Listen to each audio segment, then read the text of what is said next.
કાકા દુબઈ જશે દુબઈ રિક્ષા? અલા ના જાયલા ભાઈ, જતી હશે દુબઈ રિક્ષા. અરે યાર કાકા દુબઈ લઈ જશો રિક્ષા? દુબઈ દુબઈ ના જાય રિક્ષા. અરે યાર લઈ જાવ ને યાર, સમજો. ના જાય યાર. સવારનો ફરું છું, કોઈ દુબઈ રિક્ષા જ નહીં લઈ જતી યાર. શું કરું ખબર નહીં પડતી. કસા ભાઈ દુબઈ ની કોઈ રિક્ષા મળશે યાર? અલા ગોંડા, રિક્ષામાં થોડી દુબઈ જવાય યાર. તો અલા ટ્રુ વેલ્યુ વાળા પ્લેનમાં લઈ જાય છે. હું વાત કરો છો? ચાલ તને લઈ જાઓ, બેસ. ચાલ. લા કેટલાય રૂપિયા લૂંટાઈ જાય, બધા સ્કેમ છે, એમાં કઈ પડવાનું ના આવે. બરાબર? અલા ભાઈ કોઈ સ્કેમ નહીં, તને બતાવું. ચાલ લઈ જાઓ, ચાલ. ઓલા અત્યારથી દુબઈ પહોંચી ગયા. અલા દુબઈ નહીં પહોંચ્યા, પહોંચતા પહેલા તને આખું દુબઈ બતાવી દે આ લોકો બેસાડીને. જો આટલું મોટું થિયેટર બનાવ્યું છે.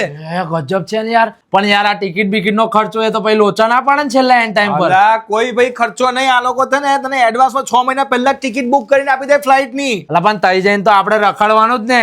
અલા પોતાની બસ છે એમની દુબઈમાં. શું વાત કરો? બધા સાઈડ સીન લોકો બસમાં બેહાડીને કરાવે. પણ યાર તમને ખબર છે ને દુબઈ ગોલ્ડ માટે કેટલું ફેમસ છે? તો આપણે સોનું લેવું હોય તો યાર તઈથી કઈ રીતે જવાનું પાછું? અલા ભાઈ તને એવી જગ્યાએ સ્ટે આપશે ને આ લોકો કે 2 મિનિટમાં મીના બજાર, 2 મિનિટમાં ગોલ્ડ સુક. પણ યાર ખાવાનું પાણી કેટલું મોંઘું. સોના કરતા પાણી મોંઘું છે તઈ. અલા અનલિમિટેડ પાણી આપે ને ગુજરાતી જમવાનું હોય આવે છે. તો અલા વર્ષોથી નામ છે ભાઈ ટ્રુ વેલ્યુ હોલિડેઝ નું. દુબઈ જવું હોય ને તો અમી જોડે જ જવાય. તો પછી ત્યાં જે કોઈ ખર્ચો જ નહીં. એકવાર અહીંયા પૈસા આપી દીધા એટલે બધું ફાઇનલ. એટલે બીજા માર્કેટમાં ભાઈ ટાઈમ વેસ્ટ કર્યા વગર તું રજીસ્ટર કરાવી દે. ચાલો કરાય. હા ભાઈ, માત્ર 66,700 રૂપિયામાં તમને આ લોકો આખું દુબઈ ફરાઈ દેવાના છે. તો તમારે પણ જો દુબઈ જવાનો પ્લાન હોય ને તો ભાઈ ટ્રુ વેલ્યુ હોલિડે સાથે જ જવાય. આ ભાવમાં તમને બીજું કોઈ નહીં લઈ જાય, એ પણ આટલી સારી ફેસિલિટી સાથે. ભાઈ તો સ્ક્રીન ઉપર એડ્રેસ ને મોબાઈલ નંબર આપેલો છે. દુબઈ પહોંચી જ જજો.